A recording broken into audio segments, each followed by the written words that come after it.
everybody, and welcome back to another rockabilly guitar lesson. Today I'll show you how to play the solo from Little Red Wagon by Sonny Fisher, and this is another request. Sonny Fisher is a prime example of someone who didn't have much commercial success in the 1950s, but then later on in the revival years he became a big star in the rockabilly scene. And a big factor to the success that he enjoyed later on is the playing of a Joey Long on lead guitar. If you enjoyed this solo, then you probably love that one as well. Here I'll show you how to play Sneaky Pete, another Sonny Fisher song. Little Red Wagon was released as the flip side to Pink and Black in June 1956 on the Stadia Records label, and didn't sell very well back then, but nowadays if you want to get a copy you gotta pay big bucks. I'll show you the solo step by step, and I will also talk about the chords that Joey Long played and outlined in this solo. If you want to have access to the jam tracks and tabs, then you can get all this on Patreon. And you might have noticed I'm on the way to 30,000 subscribers. And if you want to help me reach that goal, then please hit the subscribe button and the notification bell as well, so you never miss a lesson like this one. Here's how to play the solo from Little Red Wagon by Sonny Fisher. Little Red Wagon by Sonny Fisher is in the key of G, and the solo played by Joey Long illustrates very well how you can use chord tones to construct a solo. I will talk a little bit more here in this lesson and try to explain and outline the chords that I used. So at first we have a G chord and also a G6, because E is the 6th of the scale. The first part is played like this. Yeah, starting on 2 and you approach the chord note from a fret below, and this is used very often, a fret below or above the actual chord note here. And here we got the E for the G6 chord, and back to the actual chord note, the D here, the 5 of the chord. Yeah? Simple phrase. And then the same concept here. You got the G and B as chord notes, and you start here from a fret below and here from a fret above. So the other way around.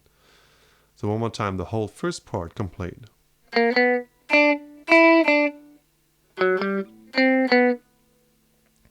Then the chord progression changes to C, and he plays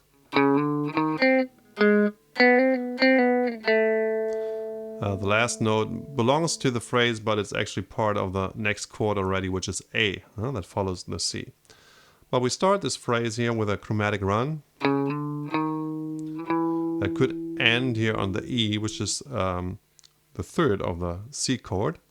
Yeah, but instead it goes straight to the root note and plays the G sharp, which is not in the G chord. You could view it as a C augmented here. Yeah? It's the raised 5th of the C chord. And then once again the concept of neighboring notes, playing the B and the C here, before going to the A.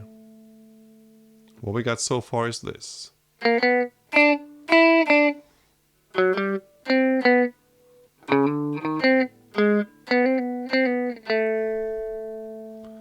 And this is all that's played over the A chord. Just at the end he plays that leads you into the D, yeah, because you're approaching the F sharp here with a chromatic run, like this. One more time. A is part of the D chord, and then he bends up the E a full tone, which would lead you to F sharp, yeah, part of the D chord.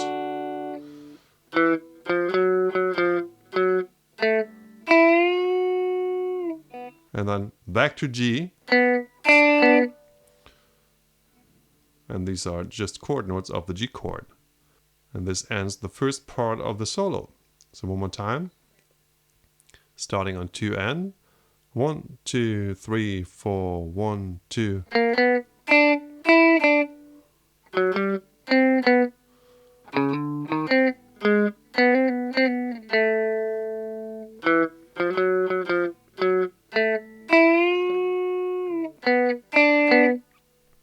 Then to start the second part of the solo, he plays a similar phrase over G. Yeah, it's similar to the first part, just a little bit more finesse. And then once again we're using the notes of the G chord here, adding the 6, and also we use the neighboring notes. Yeah.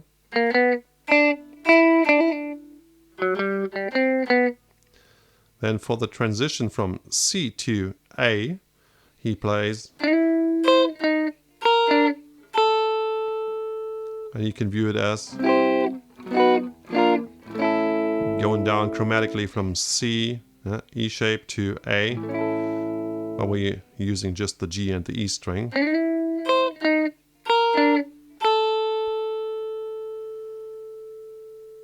Now we're still over A, and to get to D we play approaching the F sharp here, the target note, the third of the D chord, like this.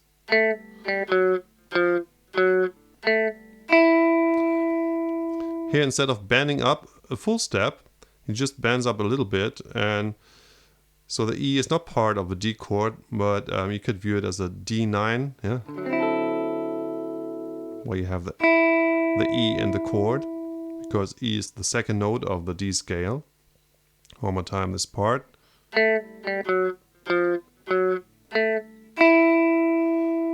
Then sliding from the third to the second. And once again we get the E here. And this is the target note, the G, because this is the last chord of the solo. And the last part, the last phrase goes like this.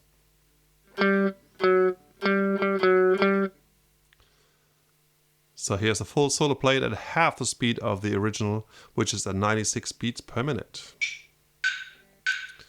1, 2, 3, 4, 1, 2.